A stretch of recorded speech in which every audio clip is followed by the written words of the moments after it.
Jama'a assalamu alaikum ga cikakkun labaran tare da ni Hussaini Shehu Hussein. A lokacin da fasahar AI ke ɗaukan harami a ɓangarorin bincike a duniya, an kira ga kafofin yada labarai da su riko da ƙwarewar aiki da fitar da son rai a yayin tattara labarai. Wannan kiraye-kiraye su ne manyan batutuwa da suka mamaye taron tattaunawa a Kano a taron ƙungiyar masu yada shirye-shirye a kafofin yada labarai mai taken nuna ƙwarewa a lokacin fasahar AI. Aisha Uba Ali dauke da rahoto. A wannan zamani da ke sauyawa cikin hanzari, inda sauyin fassarar sadarwa ke karuwa tare da fitowar ƙirƙirarriyar basira AI, ƙungiyar 'yan jarida masu yada shirye-shirye na duba hanyoyin inganta ƙwarewa da ƙara inganta hanyoyin tattara labarai, sarrafawa da isar da shi ga al'umma. A taron ta karo na biyu, cibiyar ma'aikatan yada labarai ta rediyo da talabijin na tattaunawa muhimman batutuwan da ke da tasiri ga sana'ar, tare da lura da cewa duk da kasancewar kafafen sada zumunta na isa ga al'umma cikin sauri, kafafen yada labarai na gargajiya na fara rasa tasirin da aka san su da shi, lamarin da ke da illoli a bayyane. Masu ruwa da tsaki sun jaddada cewa makomar aikin yada labarai na hannun masu sana'ar, don haka ya zama dole su yi amfani da fasaha yadda ta dace kuma cikin amana. Shugaban cibiyar, Farfesa Umar Fate, ya nanata cewa duk da ci gaban fasaha, wajibi ne a ci gaba da kiyaye ka'idoji da ɗabi'un sana'ar. Zamani ya canza, yanzu akwai sabbin kayan aiki da dabarun aiki, saboda haka dole ne mu inganta kuma mu san wayannan dabarun. Gwamnatin jihar Kano ta ce za ta ci gaba da goyon bayan ita wannan cibiyar. Da sakon cewa in zo in yi wa masu wannan taro fatan alkhairi, tare da kuma ƙara faɗar goyon bayansa bisa ƙoƙarin da ake yi wajen tsarkake aikin jarida, musamman hanyar kafafen yada labarai na rediyo da talabijin, wato wanda ake cewa broadcast kenan. Darakta Janar na gidan talabijin na ƙasa NTA Salihu Abdulhamid Dambus, wanda Janar Manaja na NTA Kano Sani Yusuf Hanga ya wakilta, ya yaba da kafa wannan cibiyar. Su yi ƙoƙari su zama cewar membobi na cikin wannan kungiya, saboda kasancewar su membobi na cikin wannan kungiya zai daɗa wayan musu da kai akan yadda aikin yake, kuma zai daɗa buɗe musu idanu cewar ga yadda aikin ya kamata a yi shi. A wani bangare, wasu daga cikin sababbin mambobin da aka karba sun bayyana godiyarsu ga taken taron, wanda suka ce ya zama tunatarwa mai karfi game da rawar da suke takawa wajen inganta zaman lafiya da haɗin kai a ƙasa. Labaran NTA, Aisha Uba Ali. Hukumar yaƙi da fataucin miyagun ƙwayoyi NDLEA ta ɗaiɗaita gungun masu ta'ammali da miyagun ƙwayoyi a faɗin jihar nan ƙarƙashin sumaman hana maye. Babban kwamandan na Kano Abubakar Idris Ahmad ne bayyana hakan a yayin haɗin gwiwa da kwamitin karta kwana na jihar Kano. Fatima Sunusi Ƙaraye na da ci gaban labarin. Gangamin hana maye wani aiki ne na dogaro da bayanan sirri ta yadda za a kama masu sarrafa miyagun kwayoyi da kuma nemo inda suke boyewa mafi cinkoso a faɗin Kano. A cikin kwanaki 30 kacal, jami'an NDLEA ɗin sun kama mutane 230 kuma sun kwato miyagun kwayoyi daban-daban har ma da tramadol miliyan 5. sashi musamman da muka sake fiddawa na wajen isar da sakonni musamman ga matasa saboda kada su fara mata amon da miyagun kwayoyin nan, kuma alhamdulillah yana samun nasara saboda wannan gangami ne da muke isar da sakonni ko kai tsaye a makarantu da wuraren tarurruka. Kwamandan Idris Ahmed ya bayyana cewa aikin ya rushe manyan hanyoyin raba kwayoyi da ake kaiwa matasa a duk faɗin jihar. Ya ƙara da cewa rundunar ta yi aiki kafaɗa da kafaɗa da hukumomin tsaro na ƙungiyoyi daban-daban domin cewa wannan burin. Project aikin hana maye an ɗauke shi ne tankar a matsayin ɗaya daga cikin muhimman matakan yaƙi da miyagun ƙwayoyi a faɗin Kano, abin da ke nuna yadda haɗin kai da kuma samun bayanan sirri da goyon bayan al'umma zai iya raunana hanyoyin sarrafa ƙwayoyi. Fatima Sanusi Karaye, labaran NTA. A yayin da al'ummar karkara ke fuskantar ƙalubalen tsaro da ke da alaƙa da yawaitar dazuzzuka da ke kawo koma baya ta fuskacin gajiyar albarkatun ƙasa, hukumar samar da tsaro a dazuzzuka ta ƙasa da ke Kano ta himmatu wajen daƙile al'amarin ta hanyar atisayen nuna ƙarfi na kwanaki ɗaya. Har ila yau Fatima Sanusi Karaye ɗauke da rahoto.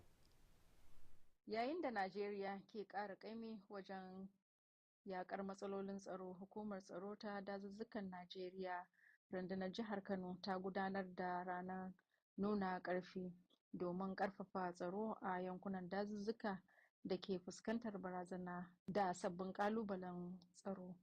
Aikin ya kasance wani ɓangare na sabuwar dabarar rundunar wajen dawo da ikon gwamnati a hanyoyin dazuzzuka da suka zama mafakar makamai da hanyoyin aikata manyan laifuka. Al'umma shine ina son mutane san cewa fa shi security harka ne ta kowa, ba maganan karka gani ka shiru. Duk abin da ka gani akwai jami'an tsaro akwai jami'ai wanda suke a kusa da kai da ka san su za su san na gaba su. Kamar yadda nake faɗa maka, muna da shugabancin a ƙananan hukumomin mu guda 774 na Najeriya gaba ɗaya, da same muna da shi a jihar Kano gaba ɗaya. To akwai jami'an mu a ko ina, sannan akwai lambobin waya da muke wanda dama da mutum ya ga kit irin wannan mu to ya sanar da mu. A cewar rundunar, wannan aikin nuna ƙarfi na nufin kwantar wa al'ummomi hankali kawo da irin barazanar da ake fuskanta yanzu a gefunan dazuzzukan. Jami'an tsaron za su gudanar da sintiri, ayyukan bayanan tsaron da bincike a muhimman wurare da ake zargi, tare da mai da hankali kan hana ƙetare iyakoki da muggan makamai. Fatima Sanusi Karaye, labaran NTA. To jama'a a dakace mu.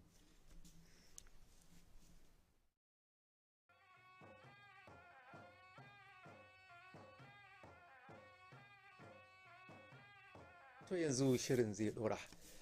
Waiwaye akan managarcin shugabanci da tarihi a Najeriya na daga cikin batutuwa da suka ɗauki hankali a yayin ƙaddamar da sabon littafin tsohon gwamnan Kano marigayi Audu Bako. Muhammad Ibrahim ya ba da labarin cewar littafin da tsohon kwamishinan 'yan sanda Manya Dogo ya wallafa ya yi tsokaci akan shugabanci na gari na marigayi Alhaji Audu Bako.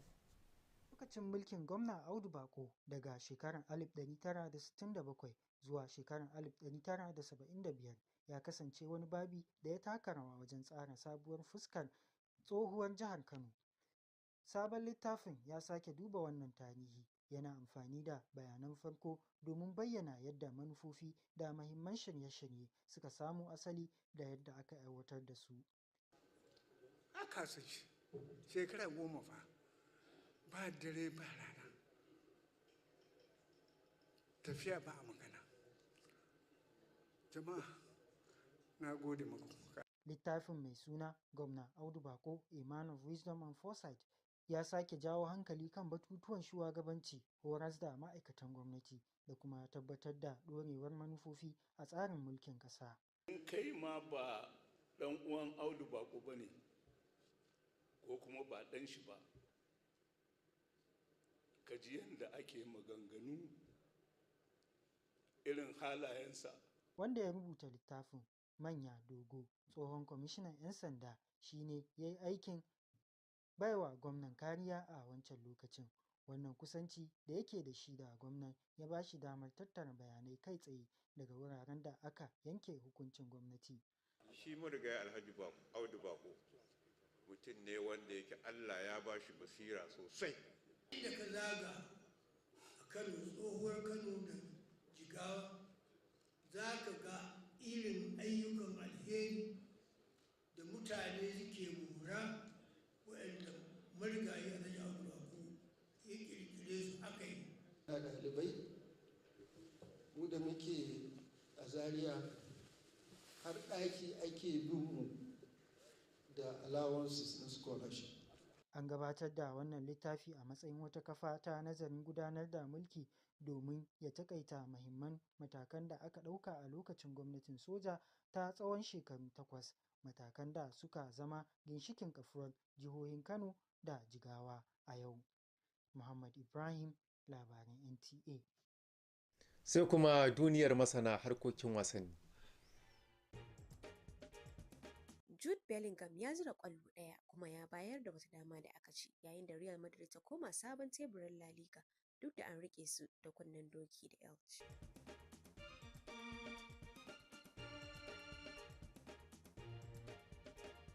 Flavio Cobollo ya lashe ɗaya daga cikin gasar Davis Cup inda ya doke Zizo Bach na Belgium.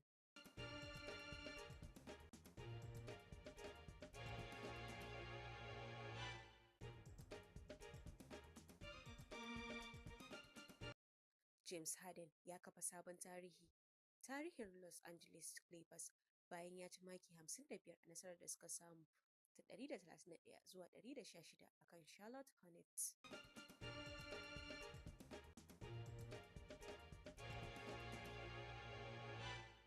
Gine Tituckle ta kafa tarihin zagaye 54 a gasar CME Group Tour Championship bayan ta faɗaɗa tazararta zuwa maki 6.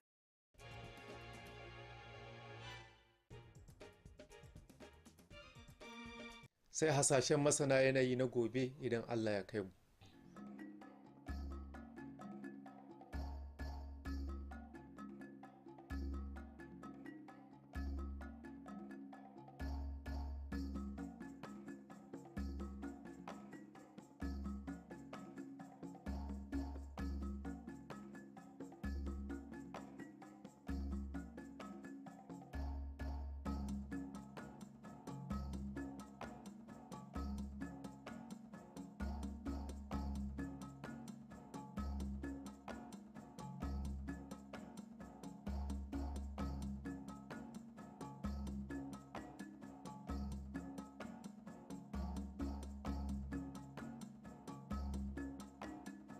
Sai kuma saƙon masana. Tarbiyyar yara akan halaye na gari kamar tausayi, girmama na gaba hanya ce ta ɗora su akan tafarki madaidaici. To jama'a, bisalam.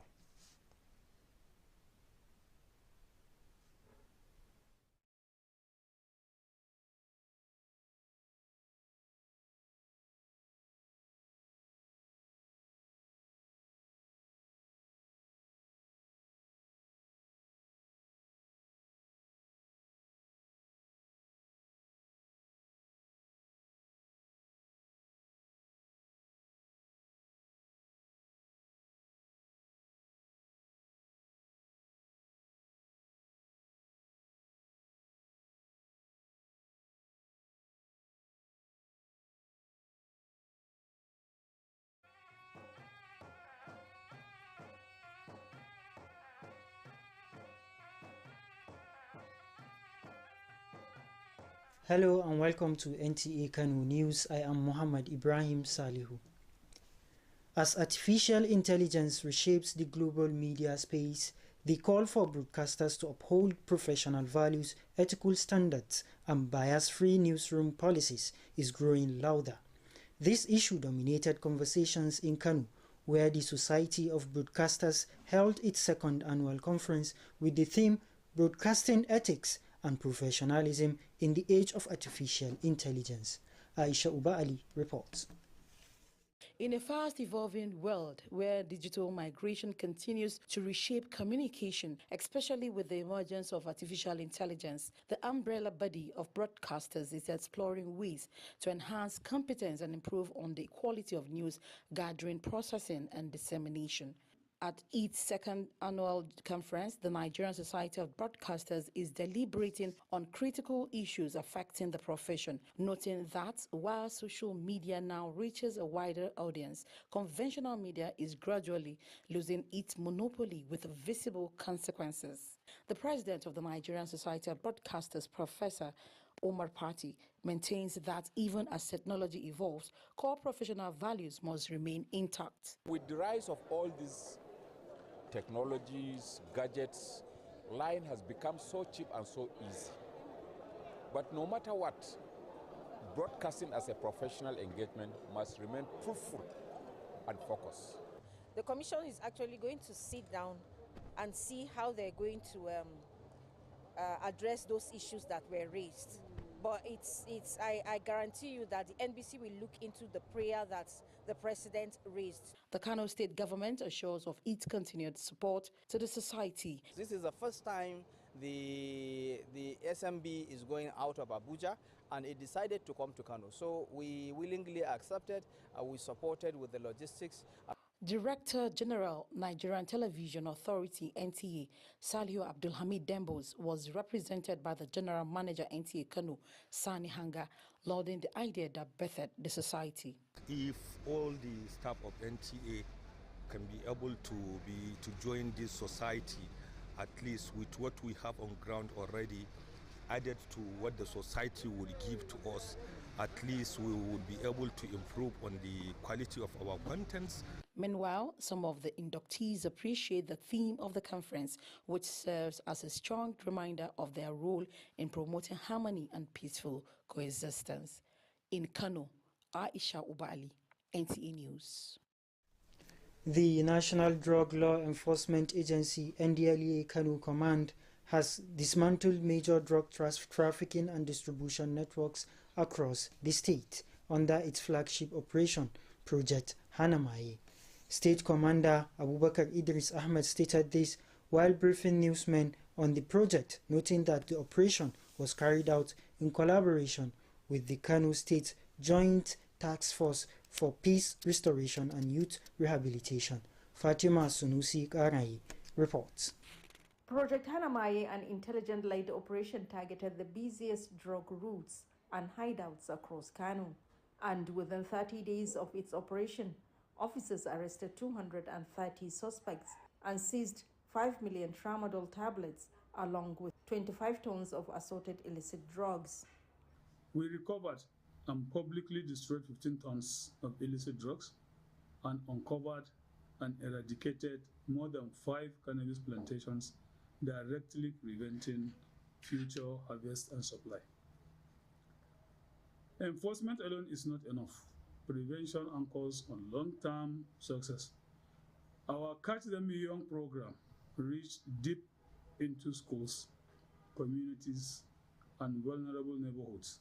Commander Idris Ahmed said the operation dismantled major distribution lines supplying drugs to youths.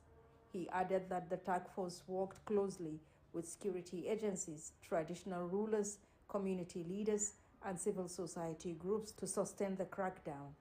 Operation Hanamaye is now considered one of Kano's most impactful anti-drug initiatives, proving how coordinated intelligence and community support can weaken trafficking networks.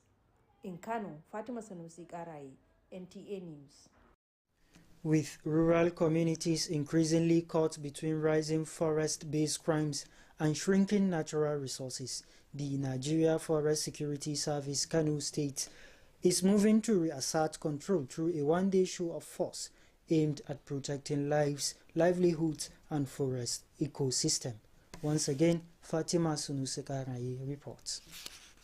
As Nigeria intensifies its fight against security challenges, the Nigerian Forest Security Service, Kano State Command has carried out a one-day show of force to reinforce security across forest areas increasingly threatened by contemporary bridges. Essence, that is why we call on, that all these things, if you can't protect our state, nobody can come and protect our forest from somewhere else. So it's we that we sacrifice, we give our time, we dedicate all our life to protect these states. The operation forms part of Command's renewed strategy to reclaim forest corridors that have become strongholds for armed groups and criminal networks. According to the command, the show of force aims to reassure forest-age communities, deter criminal activities, and signal readiness for intensified dry season operations. Security personnel will conduct coordinated patrols, visibility operations, and surveillance across identified hotspots. In Kano, Fatima Sanusi Arai, NTA News. You are watching the news on NTA Kano. There will be more report after this timeout.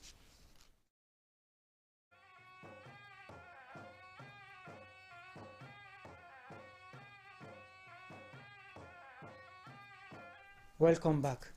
And now it's time we join our sports correspondent Hawa Mukhtar with happenings in the world of sport. Jude Bellingham scored one and assisted another as Real Madrid returned to the top of La Liga despite being held to a draw by Elche.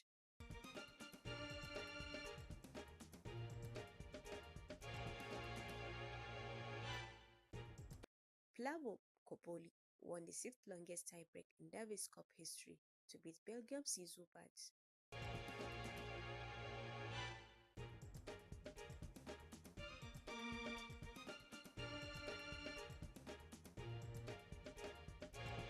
James Harden set a Los Angeles Clippers record with 55 points in the team's 131-116 victory against the Charlotte Hornets.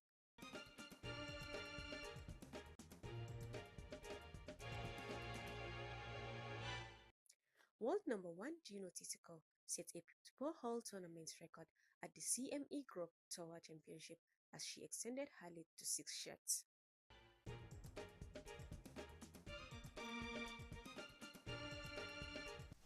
Next is weather forecast for Tuesday the 25th of November 2025 in Kano and other selected cities.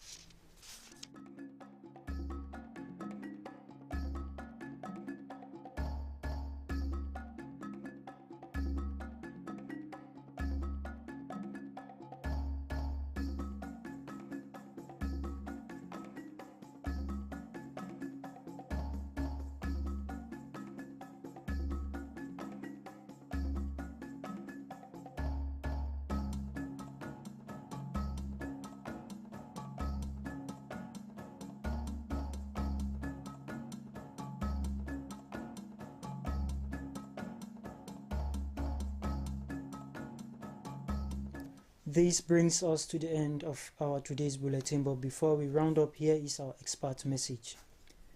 Instilling positive habits and nurturing values such as kindness, discipline, and responsibility in children from an early age lays a strong foundation for their future. That is it on the news. Thanks for watching.